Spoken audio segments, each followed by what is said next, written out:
Welcome back, everybody. Jake from Ohio State here. So I thought I'd come from the camera for a little bit to do a little explanation of these three knives. I usually don't do, like unboxings or first impressions, but these three knives over here deserve a little bit of extra content, I think. One of the cool parts about being in this community and being part of the hobby is all the fun connections I've made, the friendships and stuff. You hear about it all the time. You watch bigger channels than mine and they talk about passing knives around and being in chat logs, and I've been blessed to be in one of those chat logs. JD of Shadowborn Hanks, I'm sure you're familiar with that name, offered to send me over three knives that I normally wouldn't check out. And, that's another part of this community that I do love, really part of this hobby, around where you kind of lie within the hobby, around what you're collecting and the wide variety of knives we have. And I mean, brands popping up all the time. New knives popping up all the time. So I think it's really, really cool that we have such a variety. And then, we all sort of find our little home where we're okay with the cost and the quality. And then that's where it's at. And I've kind of figured out that I'm somewhere around the $100 mark. That gives me what I need out of a knife, and I'm comfortable buying that. And the designs look cool and the quality looks cool and the materials and all that stuff, I'm good with it. So, but again, the great part is how high it goes from there and how low it goes. I mean, you can buy a $20 knife. I still, get excited about a $20 dozer, the K-Bar dozer. That's a really great knife for $20. And then stuff like this where, they're getting up close to the $300 mark. And to be able to look at this stuff and kind of see the differences and, it's just a really cool part. So I just want to give them a little bit more credit. That these knives are something I don't really look at and don't have on the channel, but this is what I like about it, that I want to have enough variety where you guys, don't always just look at what I'm looking at to buy. So again, thanks JD, buddy. I really appreciate it. And all the other guys in that chat log, you're all real cool. If you watch this video, I always appreciate you. So, all right, let's get down to that tabletop and check these things out. All right, so again, I'm gonna bring these guys out. We'll talk about them just a little bit each. I will go in and do, a more full review. I'm not gonna carry these knives. I'm just gonna throw that out there. They're not mine. I don't wanna, do cut tests or carry them at work and drop them and bang and do whatever. But what I've done since I've got them and will continue to do is, just at night, I'll go grab one and sit with it, watching TV or whatever that may be. Just kind of flick it back and forth. I have another knife with me, and I've already laid them out several times and kind of compared and held one versus the other.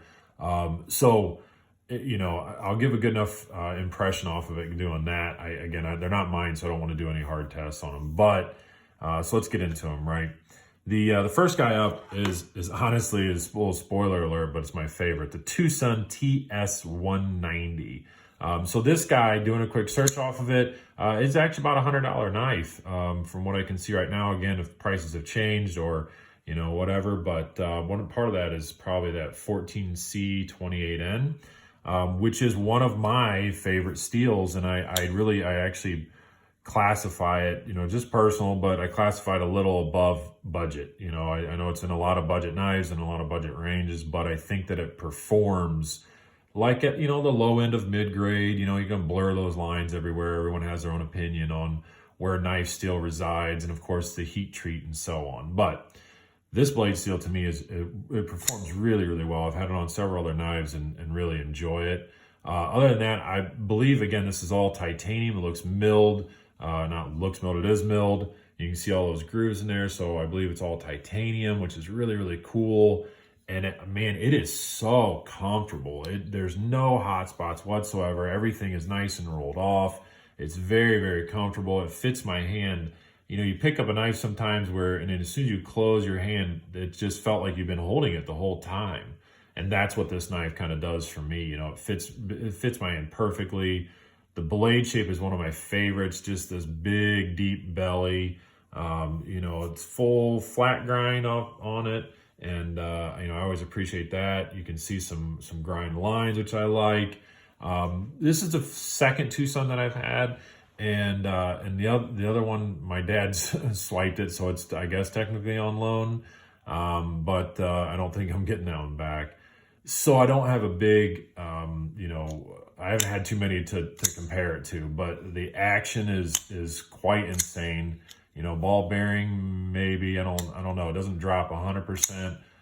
So it's probably just some really nice detent on washers. Again, I'll go into a big review on this, you know, full review on it a little later. I just want to spend a little time with it. So, but again, a little secret, this is my favorite out of all these three.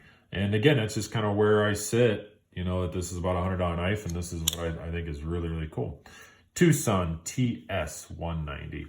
Next up, the next knife he Ohlone to me is the Ohlone Goat. This guy has been quite popular lately on several different you know, Instagram posts. It's all over the place, and I can see why. You know, M390 on the blade steel, super snappy action, very, very clean. The transitions for the materials are just non-existent. If they were the same color, you wouldn't even know. They're super smooth. Everything's nice and rounded, and you know, the clean lines that I always talk about, this knife definitely has it. You know, personal preference it's a small knife. There's no doubt. It's too small for me, to be honest. You get 3 fingers on there. I can, but that fourth guy is just sort of floating around doing whatever he wants. Now, that doesn't make it a bad knife. That doesn't make it a knife that, that, you know, I can't use by any means. I have small knives because, in all honesty, you know, my daily work is to cut tape and you know, cut whatever comes across my line, but it's never that aggressive. So, you know, I honestly hold my knives like this typically.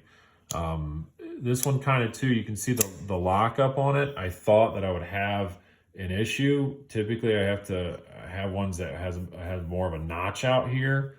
No notch out, but you know, you can really, it's quite easy. The detent on it and the lockup is really easy. I don't have a problem with it for a little guy, and you know, just being a liner lock, lock bar, the whole thing, because it's nested inside of there, but it's all one piece. So I don't know, frame lock, liner lock, whatever you want to call it.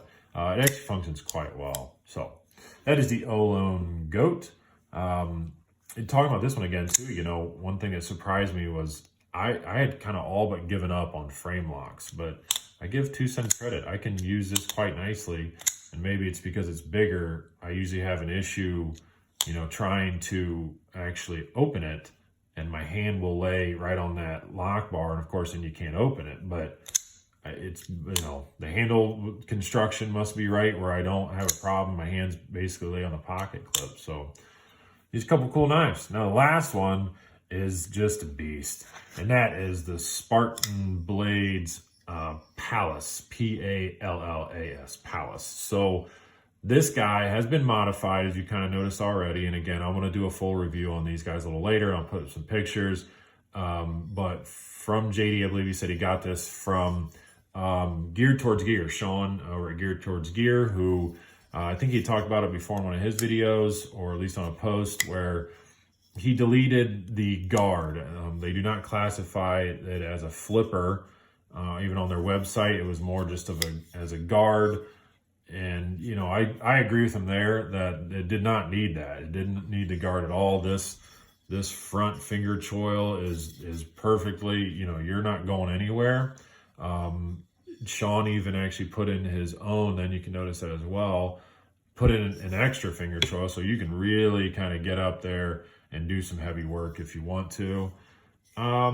You know, it's just personal preference. I think probably without the extra front finger choil, I think this actually sits pretty nice as well, you know, just to have that in there. But because it is such a long reach on the blade, I see why he did that, you know, and maybe it was just, he just wanted to do it, wanted to try it out. S45 VN on the steel, which I don't have any experience with, so that's pretty cool. I do like S30 and 35 a lot. So I think that's pretty sweet. Everything else about it, you know, USA made, and I mean, that action is crazy. I barely have to do anything, and that it just drops right shut. And you can see it even, you know, bounces shut, to be honest. So again, craftsmanship is really there on this guy. It's absolute, just, it's a cool looking knife. There's no doubt.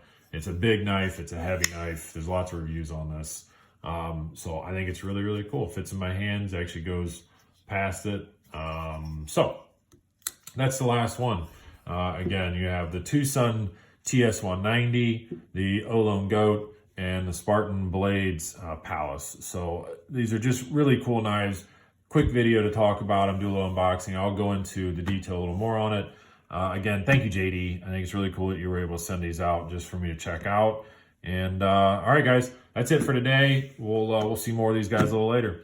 Have a good one.